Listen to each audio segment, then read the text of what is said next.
Hey everyone, welcome back to She's Crafty Paperworks. Today's topic is 8 reasons to craft your own magic. Specifically, we're talking about the benefits of making our own card backgrounds. I'm going to focus on 4 techniques: foils, alcohol inks, mica sprays, and paste. But all of these benefits also apply to other methods like ink smushing and ink blending. And in keeping with the season, all of the backgrounds and card examples are Halloween or autumn themed. So let's get to it.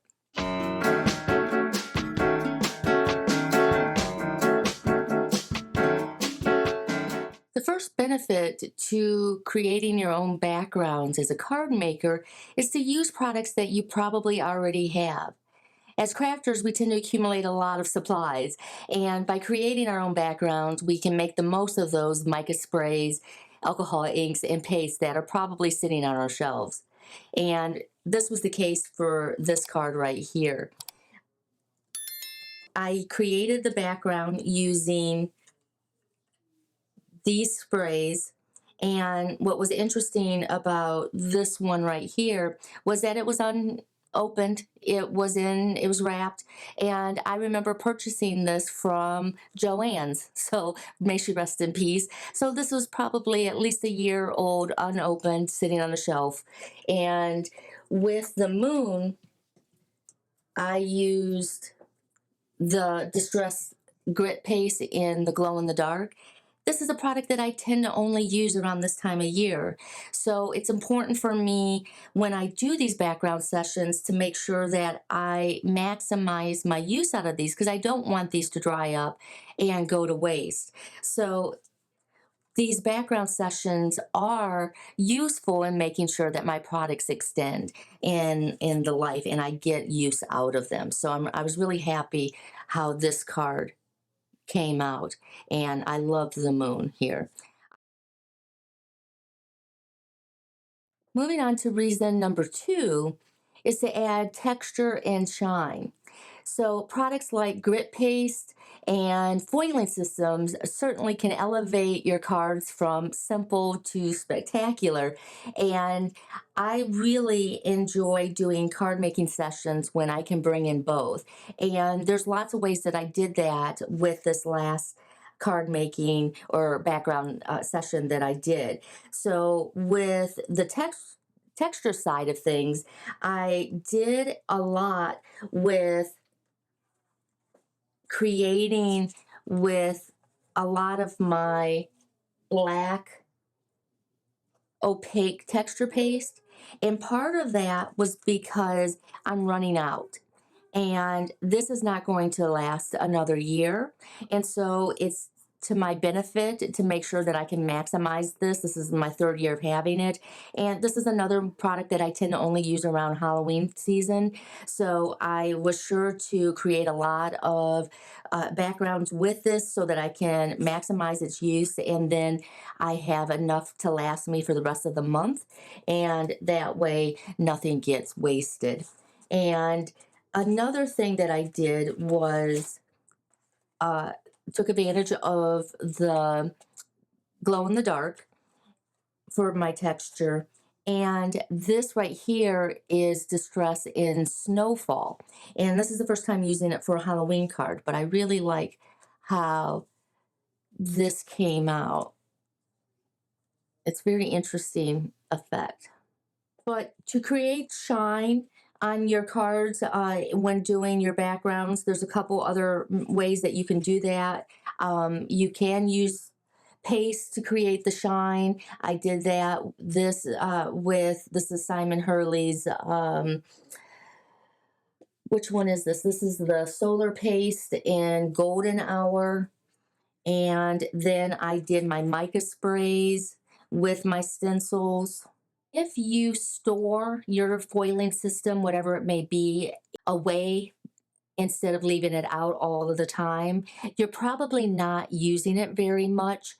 And so this is just that subtle reminder that if you bought products to go along with it, which you probably have, whether they're total sheets or the dies that go along with the glimmer machine, it's time to use those.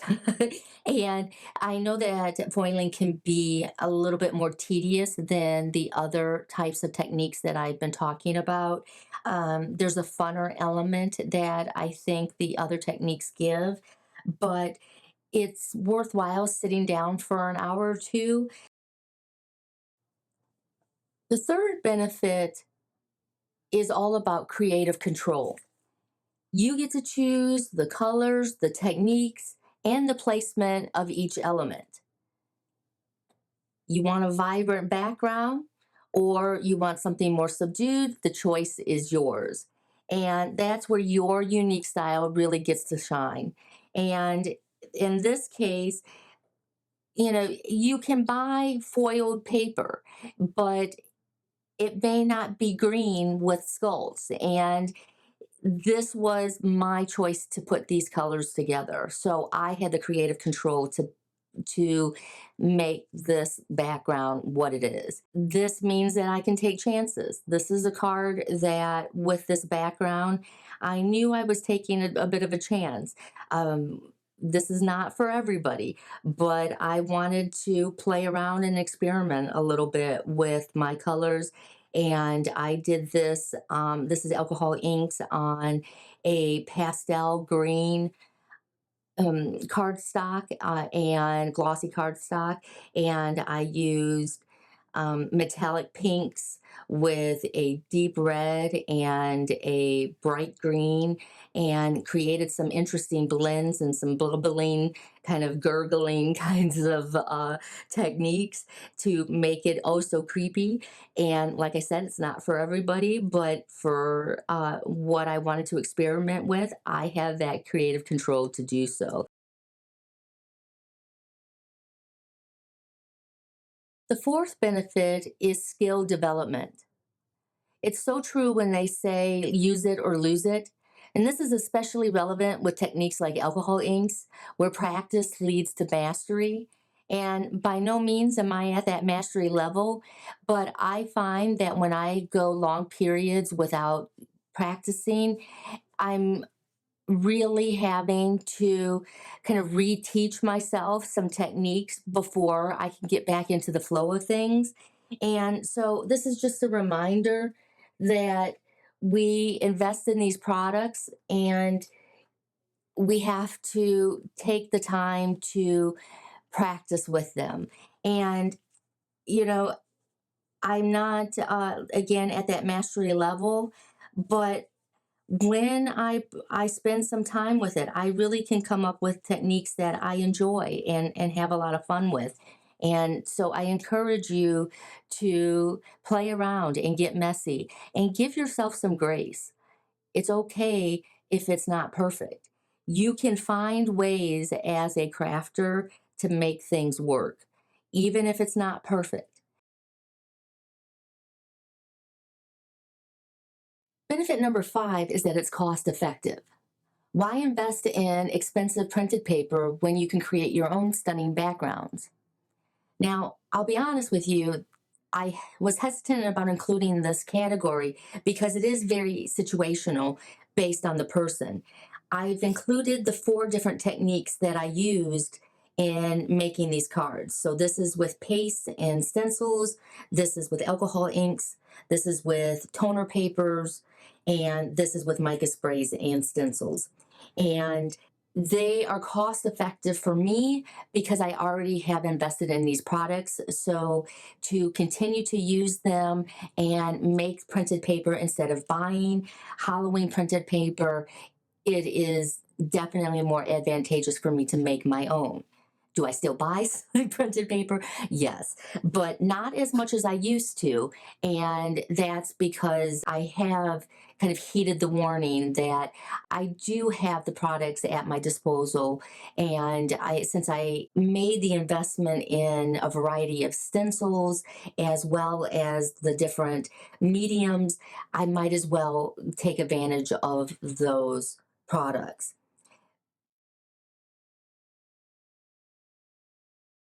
Benefit number six is that you can break out of a card making rut. If you find yourself stuck in a creative loop, especially after focusing on the same design for months. Experimenting with your own backgrounds can reignite your passion. This time of year, I've been all about flower designs, but getting creative with backgrounds opens new doors for me, especially with Halloween. It's my favorite time of the year, and make far more Halloween cards than I actually give away. But at the same time, I enjoy the expression, I enjoy the creative outlet, and it's just a lot of fun. And so I don't mind holding on to some for the next year. I don't mind giving away some for other people to give away. It's just a nice creative outlet for me because I do feel that after 6 months of making a lot of floral designs that I get myself kind of stuck into that creative rut. And creating your own backgrounds is that outlet to kind of just open up new doors. And with these two cards here, far different than the floral designs that I've been doing. In this one, I used the background of the alcohol inks to create the image, and it's something that I don't typically do. Normally the background is relegated to being secondary, and in this one I brought it in as part of the design. And the same thing goes with this. This is paste that I used in an ombre effect using this is Simon Hurley's paste. I used three colors. In fact, I'll grab them. I used Prom Queen, Guppy, and Shooting Star. And then the whole thing was kind of covered in Guppy after I covered this part in Prom Queen and this part in Shooting Star. And then the whole thing. And so you can see that it created this ombre effect. And it just completely different than what I've been doing these last few months with, like I said, a lot of floral designs. Benefit number 7 is that it sets you up for bulk card making. By creating a batch of backgrounds in advance, you lay the foundation for rapid card assembly later on. It's a fantastic way to streamline your workflow and make for card making efficiency. In fact, all of these cards were made in a week's time while also working almost 55 hours last week. So now card making is my de-stressor, but I find that it was super easy for me to create these cards because I was able to, especially something like this, the card was made in advance for me because these were simple die cuts. We're looking at 4 different die cuts and then the background. Very easy. Finally, benefit number 8 is enjoyment.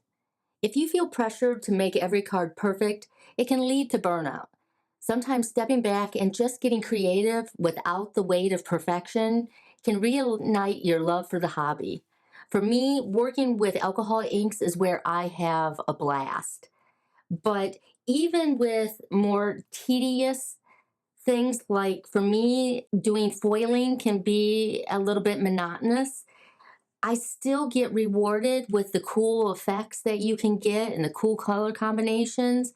So I encourage you to, if you feel like you're getting in that rut that we talked about with number 6, find your enjoyment here and take some time to make some backgrounds and give yourself a little bit of grace when it comes to that perfectionism and have some fun. Okay, real quick, I just want to go through this is Waffle Flower, this is Hero Arts, so is the Sentiment. Hero Arts, Sentiment is Spellbinders, This is Tim Holtz, Hero Arts, Tim Holtz. Simon Says Stamp, Tim Holtz. This is from my stash. I don't know where it's from. This is Spellbinders. This is my stash. This is Tim Holtz Sizzix. Tim Holtz Sizzix. This is my stash. This is CZ Design from Simon Says Stamp. This is Tim Holtz Sizzix. Tim Holtz Sizzix. This is, I think that's my stash. And the background for this stencil is Hero Arts, and this is Tim Holtz Sizzix. So there you have it. 13 cards, tons of backgrounds, and 8 reasons to craft your own card magic. I hope this inspires you to dive into your supplies and create something amazing. Let me know in the comments. Do you make your own backgrounds? Did I forget something on my list?